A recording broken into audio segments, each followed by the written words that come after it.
Dhisme Wayn kuna yaala wadada halbowlaha ganacsiga Lake Street ee magaalada Minneapolis ayaa soo jiitay indhaha ganacsade Soomaaliyeed kana yimid magaalada Seattle ee gobolka Washington. Dhismahan oo ahaa mid taariikhi ah ayaa waxa uu galay muran kadibna waxa uu noqday mid saxaafadu ayaamahani ay si saa'id u hadal hayso. Ganacsade Khadar Aadan ayaa kadib marka uu ku tilaabsaday in uu iibsado daartan ayaa waxa ka hor yimid cadaadis uga imaanayo dhinaca qowmiyadda ku badan goobta ee loo yaqaano Latiinada. Alejandro Cano ah gabar isir ahaan ka soo jeeda qowmiyadaasi lagana soo doorto degmada sagaalaad ee Minneapolis ayaa iyadu diiday in ganacsadahan Soomaaliyeed laga iibiyo dhismahani.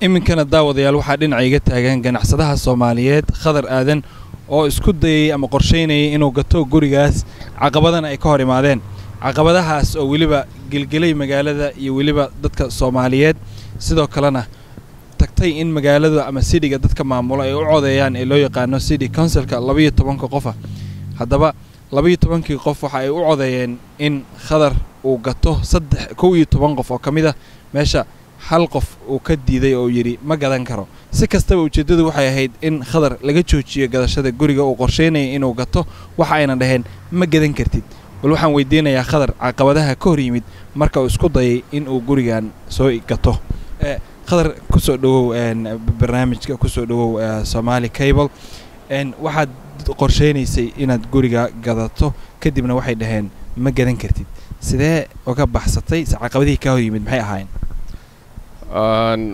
meesha markii aanu damacnay inaan iibsano runtii dadka magaalada madaxda magaalada iyo dadka kale shacabkiiba si fiican bay noo soo dhaweeyeen hal qof gabadh areadan laga soo doorto oo la yiraahdo councilwoman Ocano oo asalkeedu ka soo jeeda dadka la yiraahdo Latiinaha oo u badan businessyada meeshan ku yaala isku dayda inay na hor istaagto oo xanibaad keento taana markii la horgeeyay city council-ka runtii aad bay noo soo dhaweeyeen oo laba guddi oo ka horeeyay baa soo approve garaysay marka jimcihii shalay ahaa way damacday inay tiraahdo dib ha loo dhigo 2 week si aan dadkii aniga soo doortay iyo area dadka ku nool aan ogala hadlo.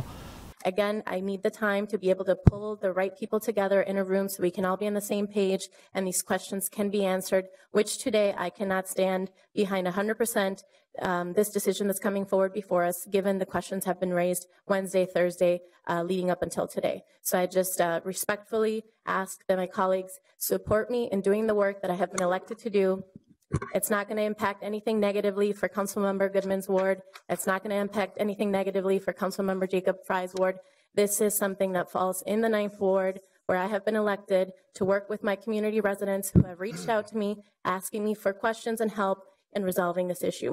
That's what I'm asking for today, a delay.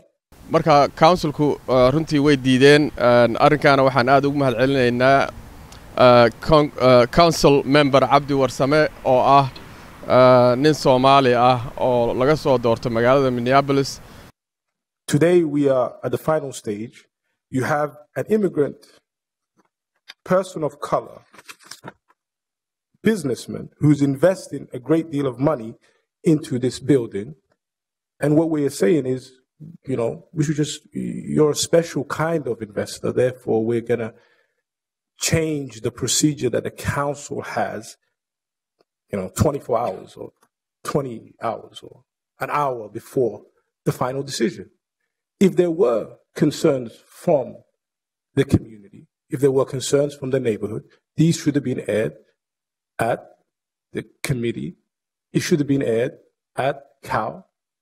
And this is, I haven't seen this type of delay or this type of tactic.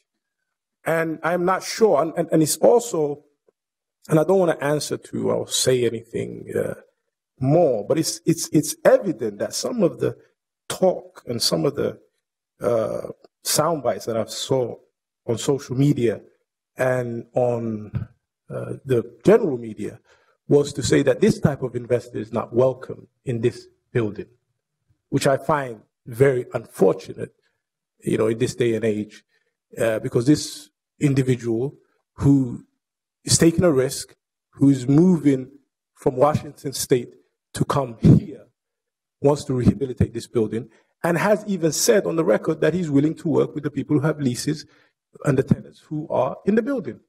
So maxay ku saleynaysay sababta ay u diidayso ay u leedahay ma gadan kartid ama dib ha loo dhigo ama caqabadahaas ay u keenayso council womanka maxay tahay sababtu wallahi runtii horta de ma oran karto ma gadan kartid meesha waxa waa private entity ba ahayd marka laakiin de city waa inay approve gareeyaan laakiin waxa isku dayday inay caqabad keento oo ay tiraahdo neighborhoodka yaan arrinka marka hore kala tashanaya inkastoo labadii mar hore loo codeeyay ay labadii marba in favor ay iyadoo yani taageeraysa ay u codeysay oo ay tiri arrinka waliba ay markii hore maalinka hore ay khudbad dheer meesha ka jeedisay oo ay tiri arrinka aad arrin loo baahnaa weeye in dadka maaragtay Mareykanka cusub ee immigrantska ay maaragtay ay business waaweyn meesha ku yeeshaan laakiin waxaad moodaa last 24 hours ugu dambeeyay wax iska bedeleen oo dad maaragtay ay u loobi gareeyeen in qas iyo qalaasan la geliyo laakiin taa ilaahay mahadi waan ka guuleysanay shalayna sidii aad ku arkayseen wararka TV-yada iyo meel kasta waxay councilku waxay 11 iyo hal bay kala noqdeen iyadoo hal bay noqotay intii 11 kale oo hal qof oo Soomaaliga inta kale cadaan ahaayeen anaga noo codeeyeen marka arrin waxa weeyaan runtii guul ah. Seeing none, clerk call the roll. Councilmember Yang. Aye. Johnson. Aye. Quincy. Aye. Warsami. Aye. Goodman. Aye. Fry. Aye. Palmisano. Aye. Gordon. Aye. Kano. Nay. Reich. Aye. Bender. Aye. Glidden. Aye. President Johnson. Aye. There are 12 ayes and 1 nay. That report is approved. hadda processka guriga halkeeba u maraya process gurigu hawlihii loo baahnaa xagga iibka intiisa badna waan soo dhamaynay waxa haarsan waxay la oran jiray title-ka in la wareejiyo marka title-ka waraaqihiisa iyo wixii siba socda hadda waxayna noqonaysaa insha Allah inaan la wareegno bishan March had soo socda dhexdeeda ugu dambeyn dhamaadkeeda inaan la wareegno noqonaysaa laakiin wixii kale oo dhan waan soo dhamaystiray khadar ku dhawaad waa la wareegtayba marka aad la wareegto meeshaan meel istiraatiiji ah way ku taalaa Lake Street oo aad loo isticmaalo Soomaalida meesha ay deganayd meel muhiim ah oo waliba aad iyo aad ay muhiim u tahay in dadka Soomaaliyeed ay ganacsiyo iyo waliba bildino dhismooyin waaweyn oo noocaan ay helaan maxaa qorsheynaysaa inaad ka dhigto bildinka marka aad la soo wareegto wallahi runtii horta bildinku waa sidaad ogtihiin waa bildin taariikhi ah weeye oo areadan bildinadii u waaweynaaba weligiiba ku jiray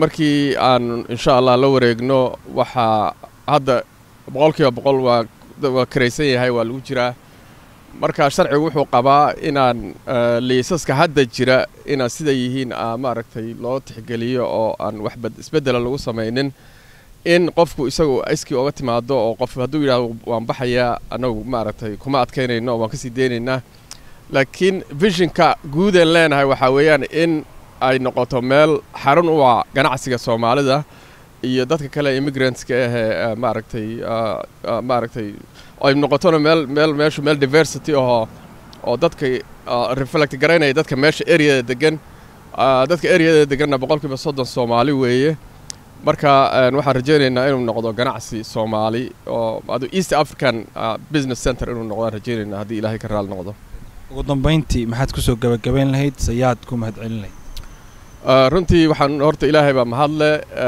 taa markaan ka soo tago waxaan runtii u mahadcelinayaa dhammaan dadkiina hawshan maartay gacanta naga geystay gacanta ku lahaa waxaan si gaar ah ugu mahadcelinayaa City of Minneapolis madaxdeeda iyo shacabkeeda waxa kale oo aan u mahadcelinayaa councilka oo dhan overall waan u mahadcelinayaa khaasatan Cabdi Warsame oo ah runtii nin haliyey ah oo dadka Soomaalida ah meesha degan xuquuqdooda markaas u taagan marka waxaan rajaynayaa in dad badan oo kale oo Cabdi Warsame oo kale ah mustaqbalka aan doorano oo magaaladu maadaama populationkeedu uu yani number xoog leh uu Soomaali yahay inay dhalinyaro badan oo jaamacadaha ka soo baxday hadda jirta oo maaragtay oo level sare kaga jira xagga dawladda runtii inaan maaragtay elected officials badan inaan yeelana rajaynayaa haddii Ilaahay ka raali noqdo laakiin guud ahaan waxaan u mahadcelinayaa dadka Soomaalida ee Minneapolis degan iyo overall shacabka meesha degan qadar aadan aad ayaad u mahadsan tahay waxaan rajaynaynaa in ilaahay ku dhameystiro processka iyo kulli ganacsiga barakallahu fiik ayay shaqana ay salaam